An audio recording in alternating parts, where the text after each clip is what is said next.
Sunday check-in. It is March 8th, 2026. We had a pretty routine day today, but with some big revelations and progress when it comes to legitimizing the business, especially in terms of the finance function of the business. So one of the things that I've learned recently is that you don't need to know everything at a nuanced level.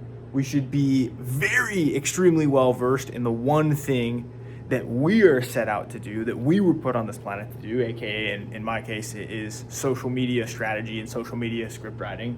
I do not need to become an expert at taxes, which I have plenty of books that I bought during last year's and this year's tax season when I was not happy with having to pay taxes.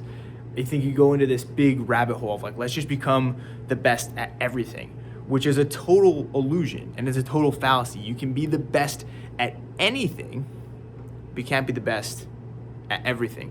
So what I realized though is that you don't want to be a total idiot when it comes to certain topics as well. I want to know enough about taxes and finance and bookkeeping and accounting to be dangerous. And what does to be dangerous means? It means when I'm bringing somebody onto my team as an accountant, as a bookkeeper, as somebody who sits in that finance function and handles the payroll, handles the bookkeeping, handles everything relating to finance, I know I'm not going to get effed at all. I know that I can ask educated questions to make sure that the person's on track.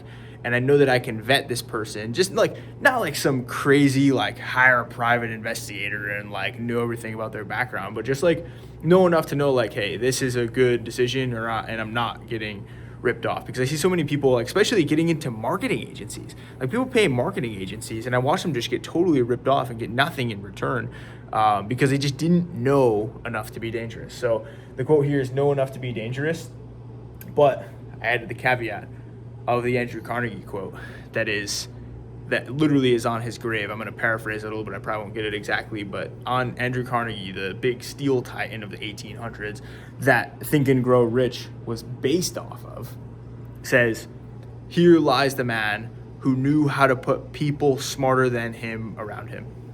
This is one of the richest people in the entire world. Just said, I just knew how to get people who are smarter than me around me. So I could learn tax and accounting and finance from zero and be okay at it, or I could learn the 80-20 in an afternoon and know enough to be hey, yep, here's a salary to a fractional CFO, chief financial officer, or even just a bookkeeper or an accountant. And I can know that I'm getting a good deal and I know that I'm picking the right person, putting some options on the table, picking the right one that has the levers that I want. So for me, it was I know I can text this person. They have some level of relationship to me where I know they'll actually care about the account. And I'm not just another number on the screen. That matters to me at this stage because I'll probably be reaching out in the first few months, asking lots of questions so that I can have a better understanding of how all this works. So that being said, this morning, we got our tax documents filed for the year. So our team, each year in business, I feel you legitimize more and more. This is sending out the 1099 and W-2s and W-9s and all the forms to our team. So we handled that. That way our tax strategist has everything that they need in order to be able to transition us over into an S-Corp and be able to file our taxes and have clean books for 2026, which is becoming more and more important, not just from a filing with the IRS standpoint, but from a standpoint of if the books are clean, you can look at a proper profit and loss and know which product lines are actually the most profitable, how much money you're actually taking home, where are you overspending, do you have good ratios at certain numbers, what percentage of overall revenue gets sent in payroll, what percentage of overall revenue gets sent in software, etc. Where are we overspending, what products are the most profitable, what products are the least profitable. If those ones we hate fulfilling and they're the least profitable and they're the hardest to sell, we probably should cut them. If there's something that's the most profitable and easiest to sell, we love working with those customers, why not just do all of that? So that's another reason why I'm excited to have clean books.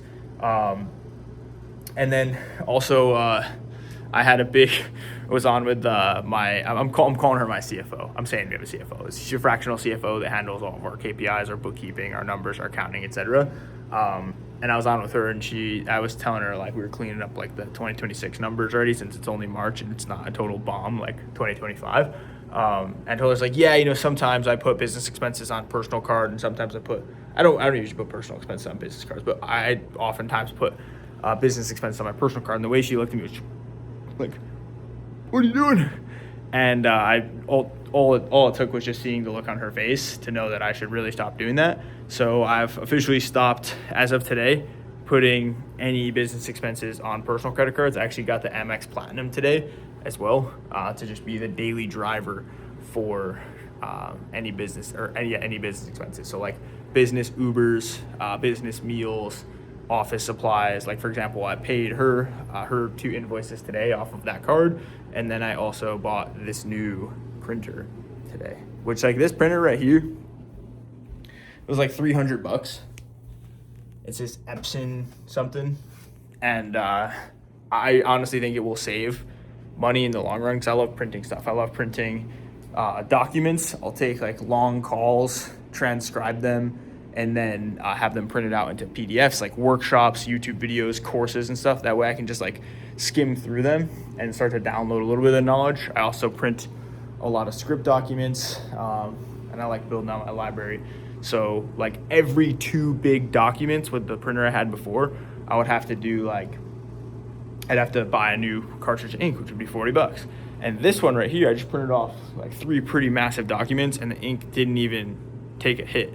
So over the course of replacing the ink cartridge, say 10 times, I can have just got a new printer instead. So that was a investment that I made on the Amex Platinum. Was our first purchase on there. And then also if I spend $20,000 on the Amex Platinum in the first, I think 3 months, then you get like crazy amount of points, you get like $3,000 worth of points and travel credits. And if you exchange those, from my minimal understanding, if you exchange those to another platform, then you can get even more points. Travel hacking, I want to be like a little skill that I acquire. But nonetheless, that was not necessarily the point of this video. I wanted to just basically say like today was big tax day, and then also cleared up a bunch of the pie, which like right now things are super busy, and they normally are just on a day-to-day, because I just got back from Hawaii, longer trip. So today was an 8 a.m. wake up, was intended for 6, totally missed the alarm this morning. I'm taking it as one last day of catching up on sleep, and unfortunately it's brought us to this point. Again, where it is 10:06, and we're gonna have to sacrifice a little bit of sleep tonight. We're looking to get in a good routine for the next 10-ish days. Yeah, actually 10 days, and then Wednesday the 18th we fly back out and do a 10-day trip. So the next 20 days, 10 of them will be here, 10 of them, next 10 will be on the road, and then it will be March 28th, and there are no foreseeable plans outside of that. So got our 5 reach outs in. Again, no workout. The IT band continuously is getting worse. I was chatting with my coach a little bit about it today. I'm kind of riding it off. Like, we had a really good training run for 19 weeks. I don't know if I need to think about something brand new like this again. I'm not sure what I'll end up doing with my workout routine, but it's been like priority number 3 for me as it is.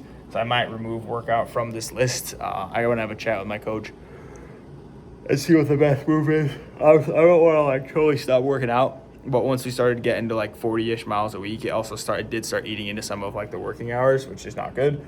So I'll keep you guys updated on that. But this is a business documentation channel, kind of as it stands, at least in this phase of life. So that's what I got for you on this Sunday. I'm gonna hit the sheets after this, and we'll see you tomorrow when the bell rings on Monday, and we get to work. Got a lot of calls, a lot of work, which means an exciting day. See you there.